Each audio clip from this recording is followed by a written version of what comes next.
Assalamualaikum warahmatullahi wabarakatuh. Perkenalkan, nama saya Muhammad Iqbal Jaki dari Universitas Buana Perjuangan Karawang, program studi Teknik Informatika, kelas IF 24F NIM 244162552012002. Di sini saya akan mencontohkan 5 kasus intersection.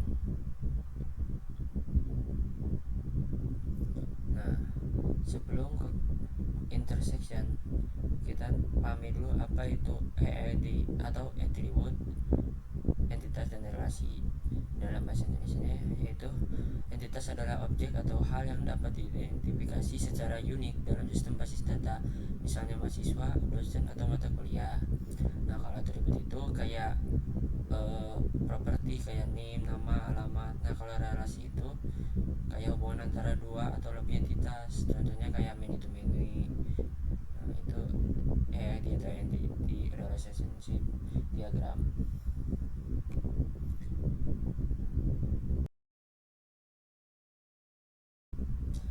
Nah, intersection muncul sendiri ketika ada relasi many to many atau N ke N antara dua entitas dalam database seperti ini. Nah, contohnya itu kayak begini. Kita buat table dulu satu.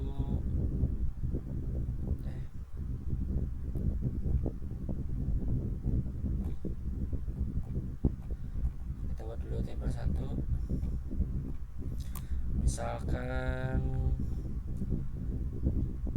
intersection kasus studinya apa ya? Misalkan mahasiswa mengambil mata kuliah. Kan mahasiswa itu bisa mengambil banyak mata kuliah, sedangkan mata kuliah itu bisa dipilih oleh banyak mahasiswa. Jadi relasinya many to many. Mahasiswa, tabelnya mahasiswa. Ini itu di dalam tabel mahasiswa ini berisi beberapa atribut seperti NIM, nama. Kalau NIM ini masuknya integer dan primary key ya. Terus nama mahasiswa,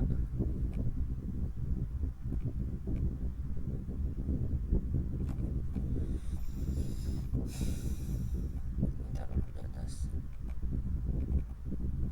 Karena kita bikin 5 kasus. Yang tabel kedua adalah mata kuliah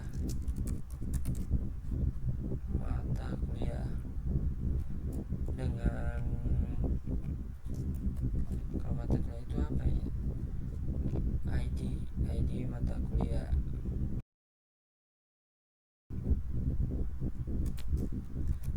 Nama mata kuliahnya, atributnya ini. Kemudian relasinya apa? Relasinya itu adalah many to many. Dari mahasiswa mengambil banyak mata kuliah dapat diambil oleh banyak mahasiswa. Nah, di tabel ini adalah tabel ketiga atau disebut tabel intersection.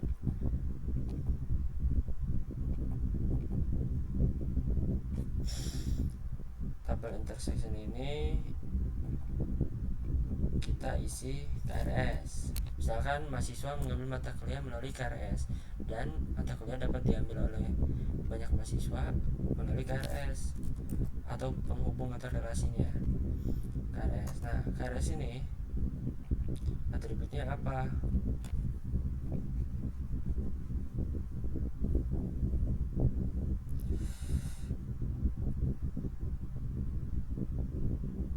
Atribut KRS ini banyak sebenarnya.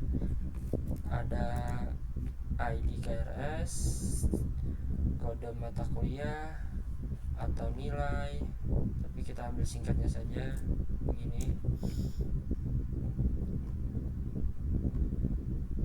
Kalau mau ditambah bisa ditambah, misalkan mau nambah kode mata kuliah, kode underscore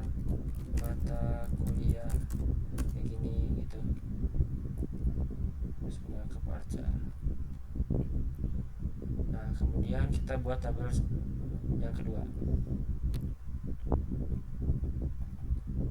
Ini ada use case.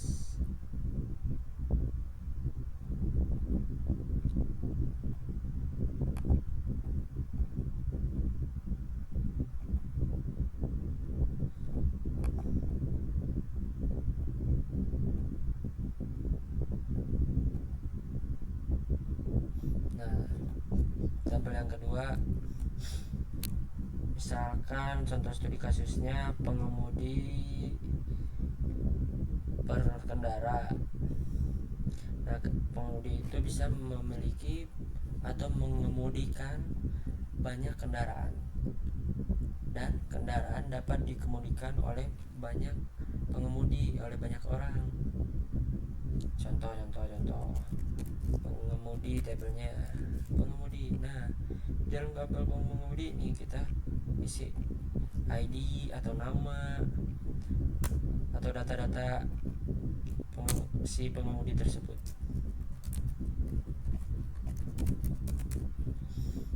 Jangan lupa untuk ID atau NIM atau NIP seperti integer adalah primary key atau kuncinya.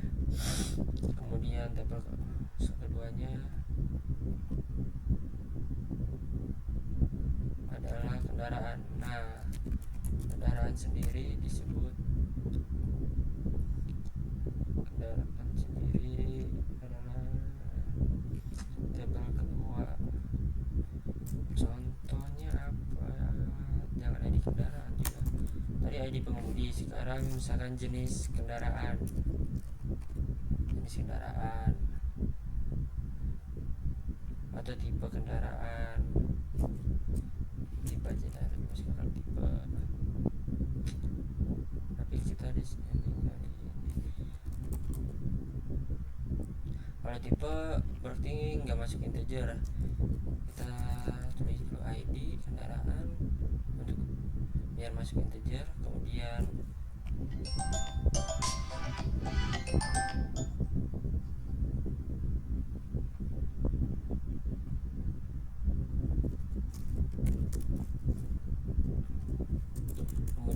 tipe kendaraan.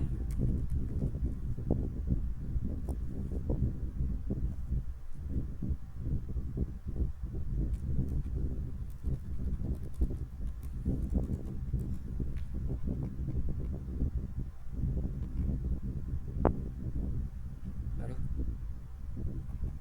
kejauhan dia.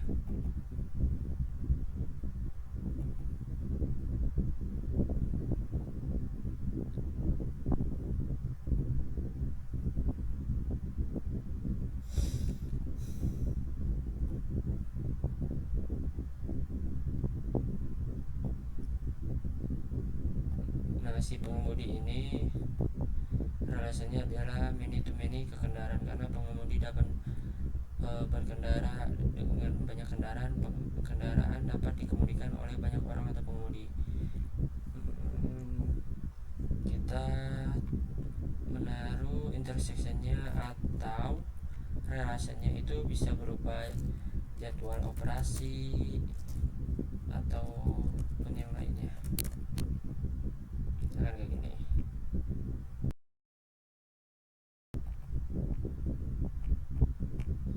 Misalkan terus tabel kedua.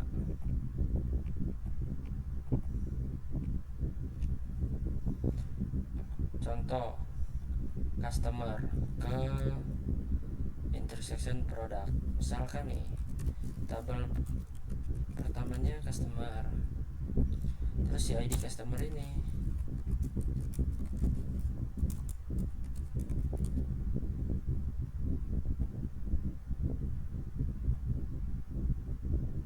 misalkan nama customernya siapa, ini adalah atributnya. Apakah intersection, untuk mencari intersection sendiri kita harus mengetahui relasinya. Kemudian tabel keduanya, let's go cepat. Tabel keduanya produk, misalkan produk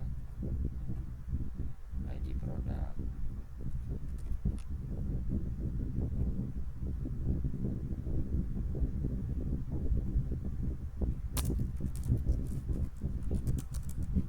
nama produk.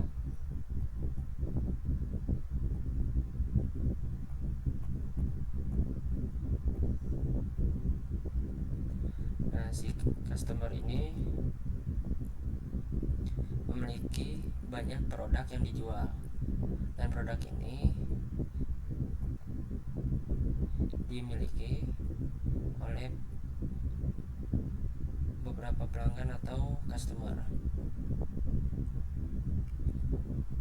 Kita bisa menaruh interseksinya dengan order detail. Kenapa order detail? Karena order detail itu berisi seperti tanggal produk, misalkan tanggal expired gitu ya. Terus si harga produk,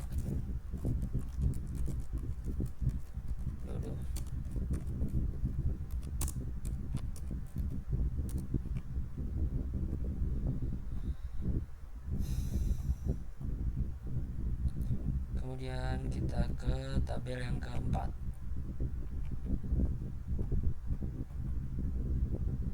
Nah, tabel keempat ini misalkan kasus dokter ke pasien. Gimana? Misalkan dokter, lebih cepat aja ya, dokter. Jadi dokter, dokter. Misalkan udah nama dokter, terus keduanya pasien.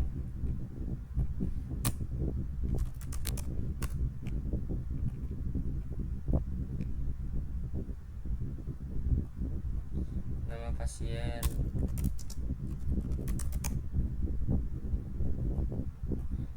intersectionnya relasinya many to many.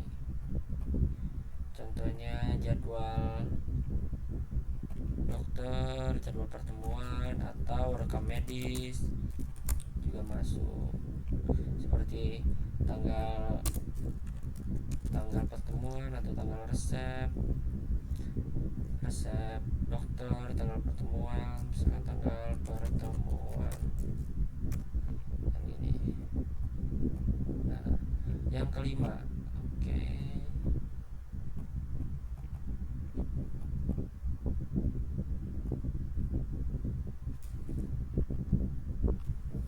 Tadi itu mahasiswa ke mata kuliah.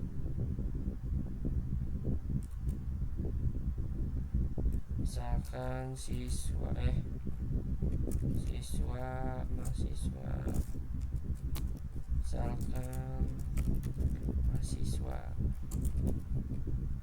Contoh, kita mengambil jadi mahasiswa,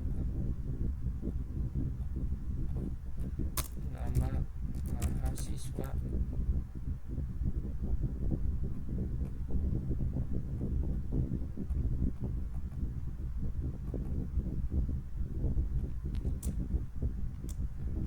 Nah, yang tabel kedua ini relasinya, interseksinya dari mahasiswa ke mana. Misalkan kita mengambil mahasiswa ke UKM, unit kegiatan mahasiswa, contohnya kayak sepak bola kayak gitu kan, UKM. Nah, UKM ini misalkan ID UKM-nya apa, terus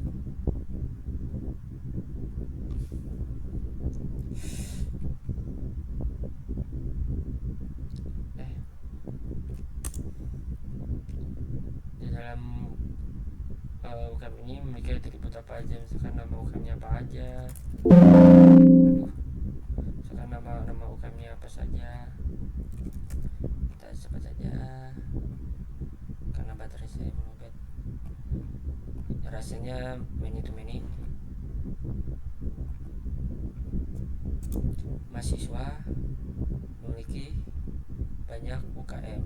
Apakah mahasiswa dapat memiliki banyak UKM? Ya, tentu. Apakah UKM dapat memiliki banyak mahasiswa? Tentu. Kemudian intersectionnya apa, misalkan si pendaftar eskulnya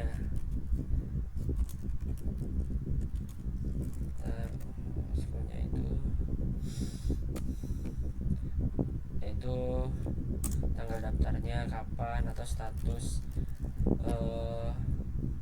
si pendaftar ekskulnya itu apakah aktif atau sudah tidak aktif, misalkan begitu. Ini saja biar cepat. Nah, ini adalah 5 table intersection yang saya buat, 5 kasus table intersection yang saya buat, yaitu pengemudi ke kendaraan, mahasiswa ke mata kuliah, customer ke produk, dokter ke pasien, mahasiswa ke UKM. Mahasiswa dapat mengambil banyak UKM, UKM dapat dimiliki oleh banyak mahasiswa.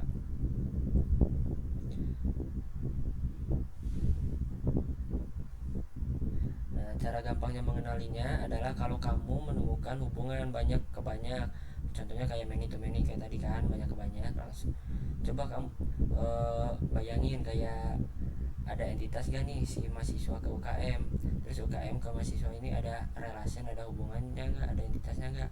Kalau ada, itu termasuk ke case intersection. Sekian dari saya, wassalamualaikum warahmatullahi wabarakatuh.